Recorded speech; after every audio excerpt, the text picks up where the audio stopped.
पाकिस्तान की सियासत के अंदर एक तलातुम बरपा है और काफ़ी अरसे से बरपा है। उसकी बुनियाद पाकिस्तान तहरीक इंसाफ के बानी जनाब इमरान खान से मुतल्लिक है और उनसे मुतल्लिक वो केसेस जिनका फ़ैसला हो चुका है। उनमें से दिलचस्प बात यह है कि कुछ केसेस का मंतकी अंजाम क्या होगा ये लगभग नज़र आता है, लेकिन जितनी तलखी बढ़ गई है पाकिस्तान की सियासत के अंदर वो भी अपनी मिसाल आप है। ये तलखी ना सिर्फ पाकिस्तान की सियासत में बढ़ी है बल्कि इदारों के दरमियान भी बढ़ चुकी है और ये बदकिस्मती से वो फॉल्ट लाइंस हैं जो कि अब ज़्यादा हाईलाइट हो चुकी हैं। जिस तरह पाकिस्तान की एस्टैब्लिशमेंट, इंटेलिजेंस एजेंसीज़ और पाकिस्तान की अदलिया के दरमियान महाजराई जारी है जो कि अब ख़बरों की जीनत भी बनती है। उसके हवाले से मुतअद्दिद जगह पर यह कहा गया है कि वज़ीर आज़म पाकिस्तान जनाब शहबाज शरीफ साहब कोशिश कर रहे हैं और उम्मीद है कि ये मामलात जल्द हल हो जाएंगे। दूसरी तरफ खैबर पख्तूनख्वा है जो सरापा एहतजाज है, लेकिन गुज़िश्ता रोज़ SAFC की मीटिंग हुई और एपेक्स कमेटी की भी मीटिंग थी। वहाँ पर वज़ीर आला खैबर पख्तूनख्वा तशरीफ़ लाए और उनको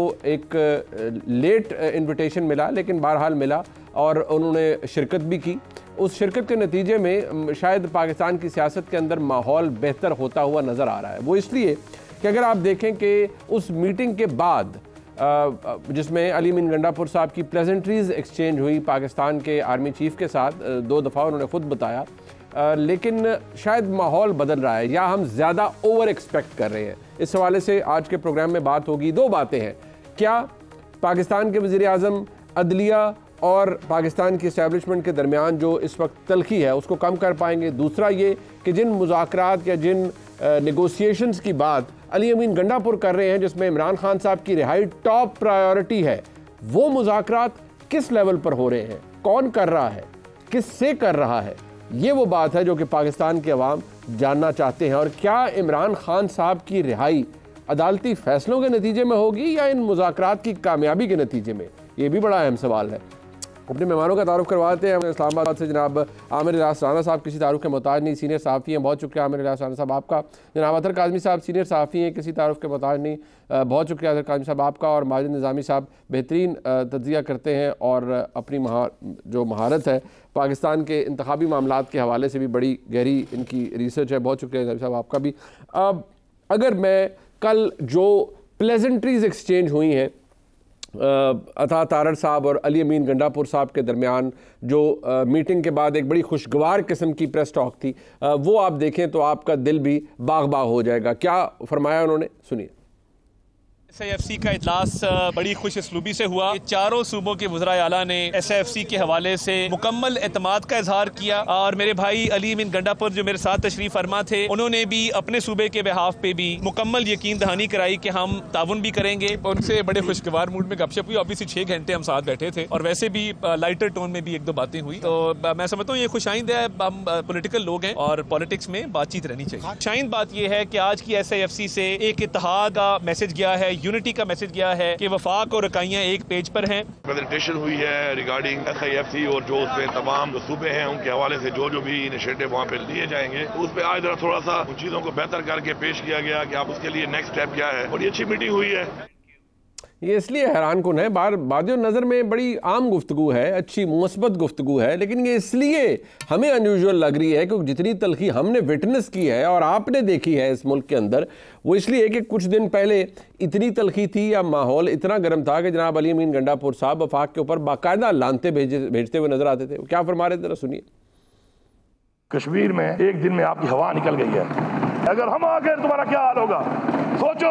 हक ना मिला तो हम इस्लामाबाद में इस हुकूमत से इस्लामाबाद में कब्जा करेंगे। तो आपसे ये अपील है कि लानते भेजिए इनके ऊपर, सुबह दोपहर शाम 5 वक्त नमाज पढ़े। इनके पास टाइम नहीं है बात करने का। जब 15 दिन गुजरेंगे वो डेट मेरे पास लिखी हुई है, फिर मैं इनको बताऊंगा कि फिर बटन किसका है, बिजली किसकी है, सूबा किसका है और फिर सूबाई खुद मुख्तारी क्या है और इसके अलावा अपनी खुददारी क्या है और अपना हक लेना कैसे है, फिर मैं इनको बताऊंगा।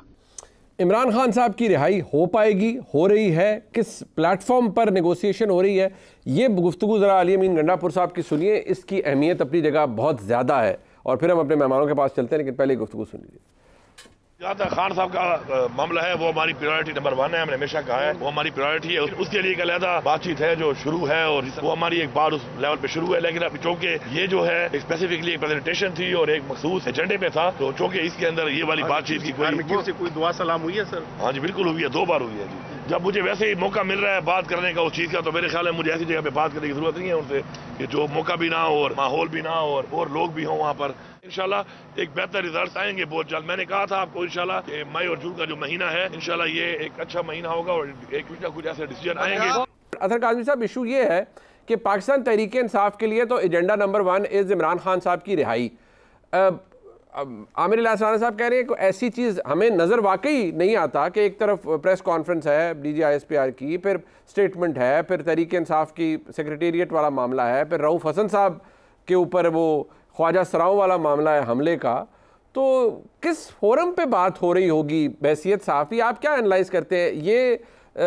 ये कोई ऐसा है कि किसी ने कोई उम्मीद दिलाई हुई है, या आपको लगता है कुछ ऐसा है जो कि बिल्कुल आइसोलेशन में हो रहा है, away from all the political scenario? देखिए मुनीफ साहब, मैं इसको इस नजर से देखता हूं कि जो कुछ हो रहा है वो हमारे सामने हो रहा है।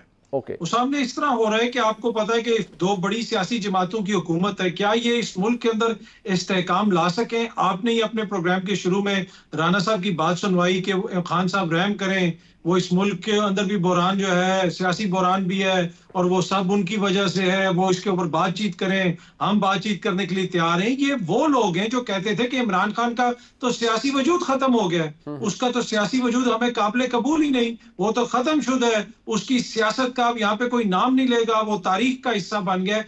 आज ये लोग खुद क्यों कह रहे हैं? ये उस शख्स के हवाले से कह रहे हैं जिसको तकरीबन 30 बरस की सजाएं हो चुकी हैं, जो जेल में बैठा हुआ है। ये बात क्यों वो कर रहे हैं? वो इसलिए कर रहे हैं कि इनसे चीजें संभाली नहीं जा रही, ये उसकी सियासत को खत्म नहीं कर सके, अवाम का मूड इनको नजर आ रहा है। तो जब इनको अवाम का मूड नजर आ रहा है तो दीगर जो दोस्त हैं उनको भी अवाम का मूड नजर आ रहा होगा। तो ये एक वो चीज है जो बुनियादी चीज है कि जिस तरह के दिलासे दिलवाए गए थे कि हम बहुत बड़े सियासतदान हैं, हमसे फार्मूले पूछे जाते हैं, हम सब कुछ संभाल के आपके साथ चलेंगे, आप फिक्र ना करें, सब कुछ संभाल लेंगे। तो दूसरी तरफ भी इनकी नालायकी बिल्कुल अयां हो गई है। वो भी पूछते होंगे यार ये तुम लोग कमाल लोग हो, 15 जमातें मिलकर तुम लोग एक बयानिया नहीं बना सके, बातें इतनी बड़ी, और आखिर में आके अगर आप लोगों ने यही कहना है कि जनाब उससे बात कर लें तो वो तो हम खुद भी कर सकते हैं फिर। तो ये इशू है कि हुकूमत से चीजें संभाली नहीं जा रही और वही वजह है कि फिर आपको बातचीत की भी आवाजें नजर आती हैं और उसके अलावा दीगर चीजें भी। तो मेरे ख्याल में तहरीक इंसाफ का जो कॉन्फिडेंस है वो हुकूमत की जानिब से जिस किस्म की बातें की जा रही हैं और जो हालात काबू में नहीं आ रहे, उसकी वजह से वो इस कॉन्फिडेंस का मुजाहरा करते हैं। वो कहते हैं कि जनाब कभी ना कभी तो इनको नहीं, बट आपको लग ये रहा है कि हुकूमत कमज़ोर है, कॉन्फिडेंस नहीं है, हालात कंट्रोल में नहीं आ रहे, मूड आवाम का समझ नहीं आ रहा, इसलिए हुकूमत मजबूर है ये कहने पर, इनफैक्ट सारे मजबूर हैं ये कहने पर कि गुफ्तगू हो, सियासतदान बात करें। ये तो खैर DGISPR ने भी कहा कि भी सियासतदान आपस में बात करें, हमसे बात करने का तुक नहीं बनता, वो भी समझ आती है बात। बट ये बड़ी स्पेसिफिक बात है जो कि अली अमीन गंडापुर साहब ने की है कि किसी और जगह पर, किसी और फोरम पर गुफ्तगू हो रही है इमरान खान साहब के हवाले से। मेरे लिए, आपके लिए, हम सब जो इस प्रोग्राम के अंदर मौजूद हैं, ये बायसे तशवीश तो है कि और कौन सा फोरम है जहां पर गुफ्तगू हो रही है। नॉर्मली जो डील वाला आंसर या जो एक मामलात को सुलह का आंसर होता है वो यही होता है कि जिससे मसला है, यानी एस्टैब्लिशमेंट और इमरान खान साहब का मसला है, तो इनकी आपस में कोई सुलह हो जाए, मामलात दुरुस्त हो जाए। यानी मैं ये समझूं कि इसके बारे में फिर पता किसी को नहीं है, ये तहरीक इंसाफ का कॉन्फिडेंस बढ़ रहा है और फिर उन्हें उनसे कोई बात भी कर रहा है इवेंचुअली इमरान खान की रिहाई के लिए। देखिए, इस करंट मौके के ऊपर मेरे पास कोई ऐसी इंफॉर्मेशन नहीं है। तहरीक इंसाफ के सीनियर जराये से भी मेरी बातचीत हुई है, किसी उस लेवल के ऊपर एंगेजमेंट नहीं है जहां पे लोग समझते हैं। जिन शख्सियात के आपने नाम लिए टॉप लेवल के ऊपर, मुझे नहीं लगता कि इस तरह बराह रास्त कोई एंगेजमेंट इस वक्त है। और जिस किस्म के हालिया दिनों में वाकयात पेश आए और आपने देखा कि जिस तरह उनके मरकजी जो सेक्रेटरीट है उसके ऊपर भी एक तरह से कार्रवाई हुई, इन सारी चीजों को सामने रखते हुए मैं नहीं समझता कि हाई लेवल की कोई एंगेजमेंट इस वक्त हो रही है। हाँ, पैगाम रसानी जरूर होती है, अली अमीन गंडापुर साहब को भी बहुत सारी बातें कही जाती हैं, खान साहब को भी कुछ पैगाम भेजे गए, पिछली मीटिंग्स के अंदर भी भेजे गए, बनी गाला में शिफ्ट करने की बातें भी हमने सुनी, लेकिन इस वक्त वो रिहाई वाली या कोई ऐसी बात कि हतमी कोई जनाब डील हो रही है, मेरी मालूमात नहीं है। अब अगर कोई हो रही होगी तो वो तो अली अमीन गंडापुर साहब ही बता सकते। नहीं, बट ये बात आपकी अपनी जगह बिल्कुल दुरुस्त है। वो इसलिए क्योंकि अगर आमिर इलियास राना साहब और आप दोनों मतलब ऑब्वियसली खबरों में रहते हैं, आपको पता है खुद, उनके ज़राए आपके ज़राए आपके पास कोई, आप समझते हैं कि ऐसी कोई इन्फॉर्मेशन नहीं है कि कोई ऐसी गुफ्तगू हो रही है। हाँ, एक तज्जिया किया जा सकता है कि मामलात किस तरफ जा रहे हैं या हालात किस तरफ